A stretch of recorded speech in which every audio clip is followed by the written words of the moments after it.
সেই কোথায় খেলা হয়, কোথায় কারা খেলে, তুমি কোথায় বসবাস করছো, না তোমারে চিনে, না তোমার কোনো আত্মীয় স্বজন, না তোমার পরিচিত কেউ, এত দূর থেকে তোমার তাদেরকে নিয়ে চিন্তা ভাবনাটা আসে কি করে? তাদেরকে নিয়ে চিন্তা ভাবনাটা আসে কি করে? যদি তারা তোমাকে নাই চিনে, যদি তারা তোমার এই বিষয়গুলো উপলব্ধি নাই করতে পারে, তোমার পরিচিতি যদি তারা নাই জেনে থাকে, তোমার যদি কোনো ফিডব্যাক না থেকে থাকে, তাহলে তুমি কেন তাদের খেলায় মত্ত হয়ে এতটা উন্মাদ হয়েছো? বিবেককে প্রশ্ন করার সময় এসেছে। অথচ যাকে সব সময় স্মরণ করলে লাভ হবে সেটা তিনি কে?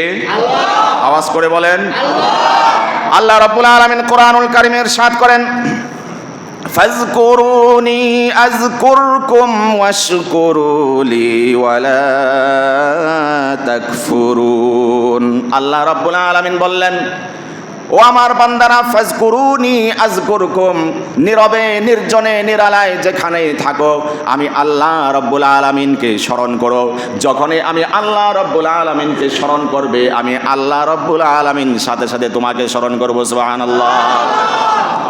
এটার তো একটা বেনিফিট আছে, এটার তো একটা ফিডব্যাক আছে যে আমি আল্লাহকে স্মরণ করছি, নীরবে নির্জনে নিরালায় নিবৃত্তিতে আমি রবকে স্মরণ করছি, সাথে সাথে আল্লাহ আমাকে স্মরণ করছেন। সুবহানাল্লাহ।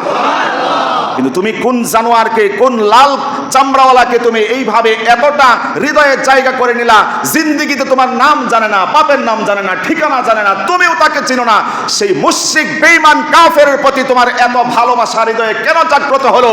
বুঝতে হবে ঈমান আমল মস্তিষ্কে পচন ধরেছে, কোনো সন্দেহ নাই।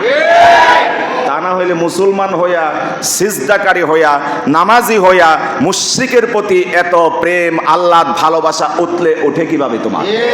বুঝো না তুমি, এই কারণে এই অবস্থা তোমার। যদি কোনো ফায়দা থাকতো, ব্যক্তিগত ফায়দা, যদি আমার ওই দলকে সাপোর্ট করি আমার এই উন্নয়ন হবে, অথবা যদি থাকতো সামাজিক কোনো ফায়দা, অমুক দলকে সাপোর্ট করলে আমার সমাজের এই উন্নয়ন হবে, যদি থাকতো রাষ্ট্রীয় কোনো ফায়দা, অমুক দলকে যদি সাপোর্ট করি বাংলাদেশ সোনার দেশে পরিণত হবে, জুলুম নির্যাতন থাকবে না, দুঃশাসন থাকবে না, চাঁদাবাজি থাকবে না, গাঁজাখড়ি মদখড়ি থাকবে না, যদি এই ধরনের কোনো স্বার্থ নিহিত থাকতো, সবার আগে আমরা ওলামায়ে কেরাম যারা আছি তারা কোনো এক দলকে সাপোর্ট করি।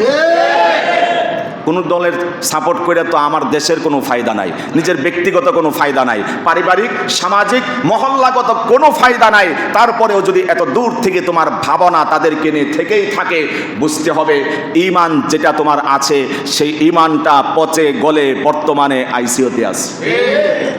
এরপরেও সুযোগ আছে, এমত অবস্থাতেও যদি রিটার্ন করতে পারো, ব্যাক করতে পারো, আল্লাহ বলছেন ফাযকুরুনি আযকুরকুম, আমাকে স্মরণ করো আমি তোমাকে স্মরণ করব। সুবহানাল্লাহ।